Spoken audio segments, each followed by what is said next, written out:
السلام عليكم ورحمة الله تعالى وبركاته.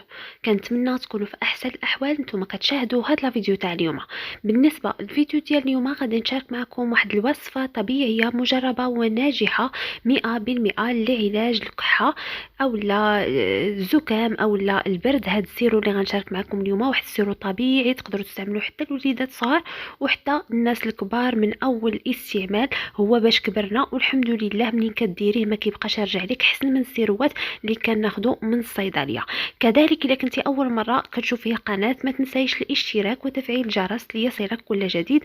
كذلك ما تبخليش عليا بلا لايك ديالكم. عافاكم البنات، لايك ديالكم كتشجعني وكتشجع القناه باش دائما نجيب لكم جديد الوصفات اللي كيكونوا ناجحين 100%. وبلا ما نطول عليكم دوزوا الوصفه ديالنا ديال اليوم على بركه الله. المكون الاساسي اللي غنحتاجو ليه في الوصفه ديالنا ديال اليوم غنحتاجو البصل الاحمر. يفضل البصل الاحمر، الا كان ما متوفرش لكم البصل الاحمر كتضاعفوا الكميه. بالنسبه لي هنا غنحتاج لواحد البصيله اللي كتكون متوسطه الحجم او لا صغيره.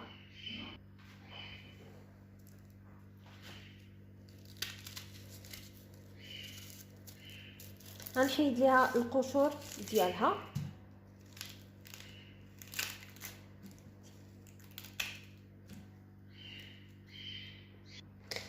كناخذوا بصيله كما لاحظتوا وكنقشرها، كنحيد لها القشره ديالها. وغادي نحتاجو لواحد المبشره من الافضل الا كانت مبشره رقيقه.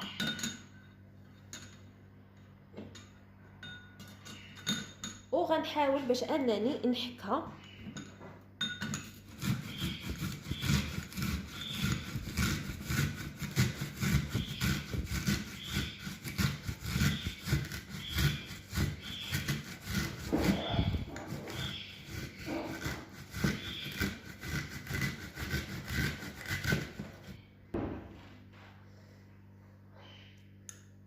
هما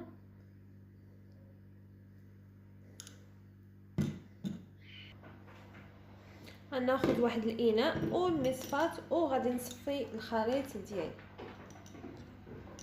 بالنسبه للطعم ديالو مع هاد الوصفه اللي غنعطيكم اليوم ما كيبقاش كيعطينا داك الطعم ديال البصل.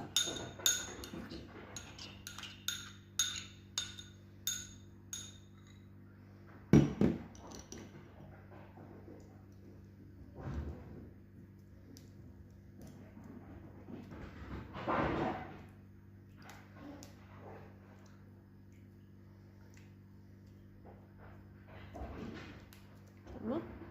انا خرج ليا واحد 4 المعالق تقريبا صغار.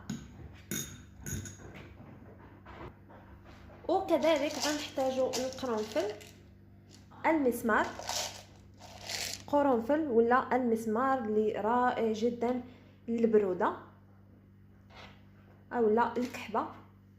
هنا غنستعمل غير 5 فقط، ما تكتروش منه بزاف، ديروا غير 5 كافي باش انه يعالجنا وما يعطيناش شي اضرار نهائيا وينفعنا وما يضرناش.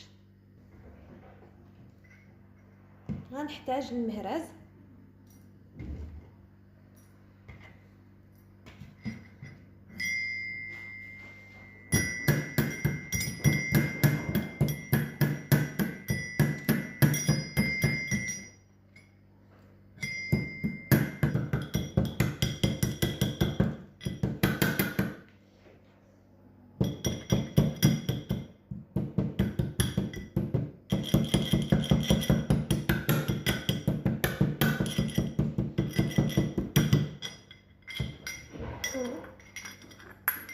تيولي لينا على شكل بودره صافي. من بعد ما طحن ليا ولا ليا على شكل بودره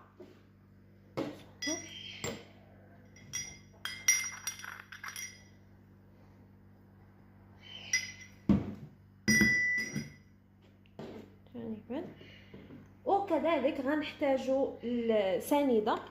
الا ما كانش العسل الحر، الا عندكم العسل الحر، انا حاليا ما متوفرش ليا، حتى سنيده كتقضي او لا كتوفي بالغرض. هنا غنحتاج غير 2 معالق صغار، غير 2 صغيورين.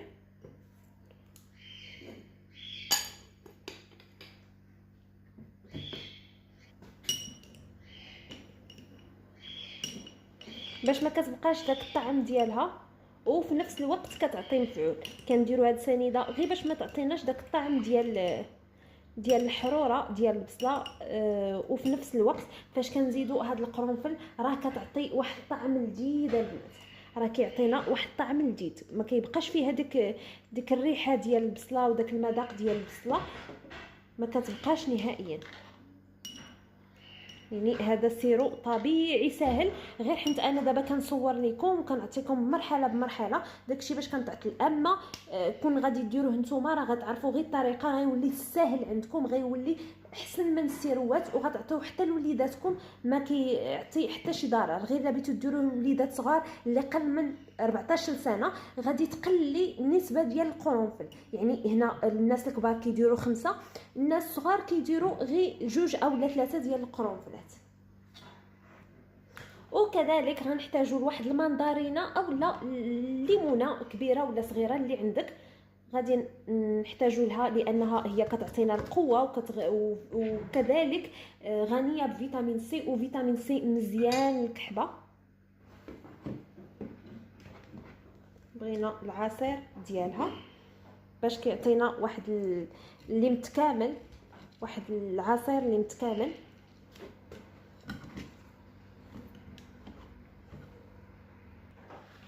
كما قلت لكم راه الطعم ديالو راه لذيذ، ماشي زعما تقولوا لا راه الطعم ديالو ما زوينش ولا تبغيو تعطيوه لوليداتكم وتخافوا منه، لا.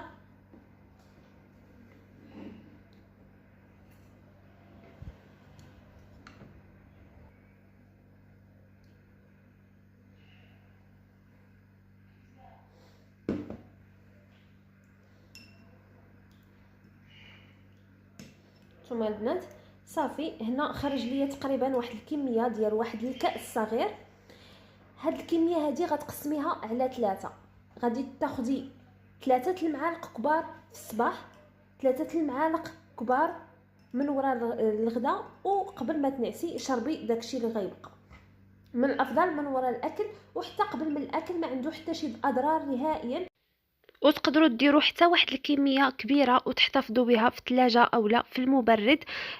كذلك تقدروا تزيدوا عليها حتى المخنزه الا كان عندكم الاوجاع ديال الراس، يعني كان فيكم الزكام وعندكم حتى اوجاع في الراس او لا عندكم الكحبه واوجاع في الراس، تقدروا تزيدوا عليها حتى المخنزه. من اروع ما يكون. هذه وصفه طبيعيه وسيرو طبيعي اللي تقدري تصاوبيه بالنسبه للناس اللي ما كيبغيوش يشريو ادويه ديال الصيدليه او حتى الناس اللي ما كيقدروش انهم يشريو الادويه.